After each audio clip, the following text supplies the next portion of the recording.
The pucks are still flying. In fact, this one just landed in my shot moments ago, so we'll make this one quick. Here, these are risers that were added in the concourse area. Normally you could walk around here, but not tonight. It's going to be standing room only.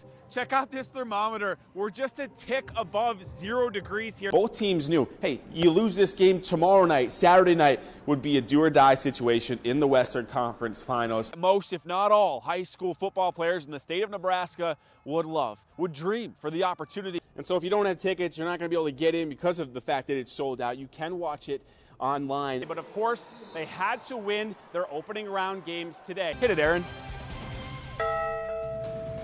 Sports is next.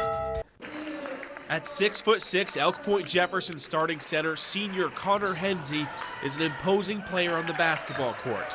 The team's leading rebounder gives Husky fans reasons to cheer.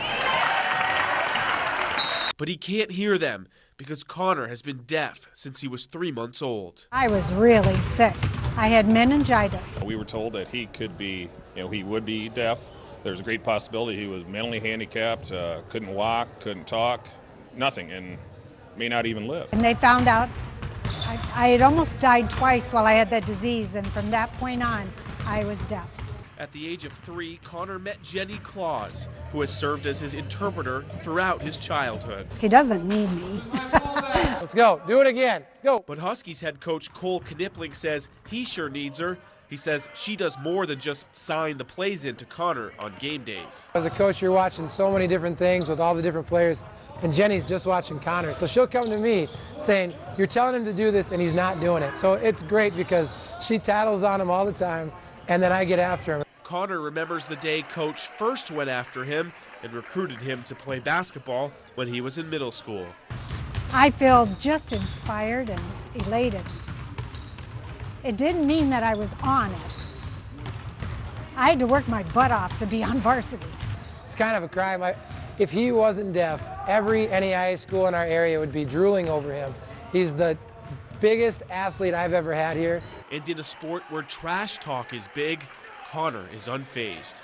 If they say mean things, I ignore them. Actually, I can't hear them. My favorite story is when he was a 7th grader, we were doing an in-practice scrimmage.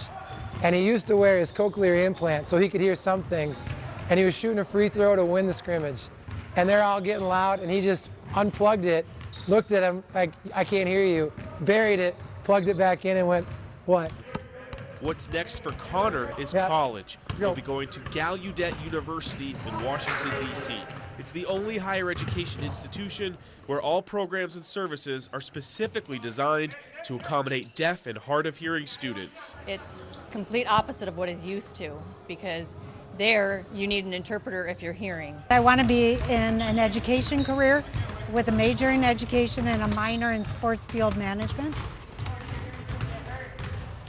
And I'd like to play basketball for them for the next 4 years. And I think he's going to play there. I think he's going to do great. Are you going to miss him? Yes, very much so. Wherever he goes, Connor will always have a cheering section right here in Siouxland, whether he can hear them or not. In Elk Point, Chris Neyenhouse, Siouxland News. Nearly 4 weeks ago, Windside football player Trey Meese was in the headlines after he collapsed on the football field and had to be life-flighted to Sioux City with a head injury. Initially, the Wildcats didn't have enough players to continue their season. But as it turns out, their opponents made sure Trey had an even bigger team supporting his recovery. Trey Meese misses his friends. A lot. It was this play on September 23rd at Randolph. The Windside junior caught a pass, was tackled, hit his head, and got right back up.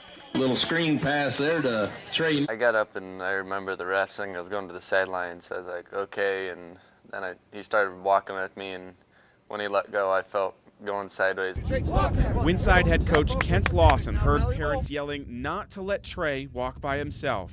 He started to wobble, and I was able to move out and catch him, and we took him to the sideline, and once we got to the sideline, things quickly regressed. The next play was this punt. We've highlighted where Coach Lawson and the medical staff were laying Trey down near the bench and getting his pads off. Rapidly, it went from being checking an injury that we hope was minor to being obviously something that was quite severe, and oxygen and IVs and things, managed to get things stabilized. That would prove to be the final play of the game. It was postponed and then canceled as the medical team in Randolph rushed to get Trey to an ambulance and ultimately had Trey life-flighted to Sioux City for treatment. They said I was getting air-flighted, and then I remember getting off of it, and then I started throwing up right as I got off of it. Trey spent 4 days at Mercy Medical and was diagnosed with a subdural hematoma.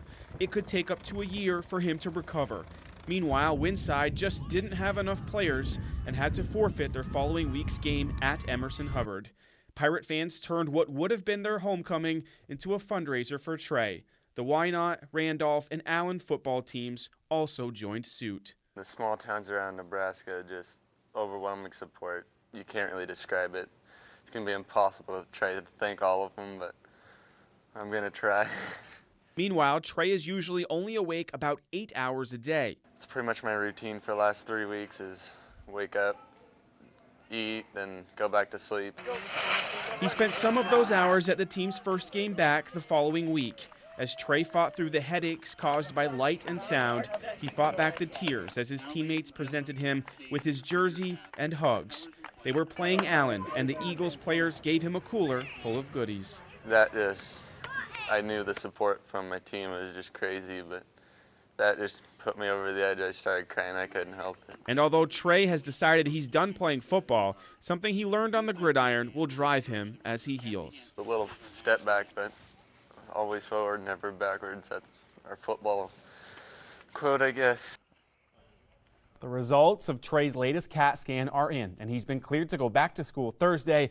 The teachers have already brought in a mattress to one of the teachers' offices for when Trey needs a break. He'll be doing half days initially, and he'll get to start light activities after Thanksgiving.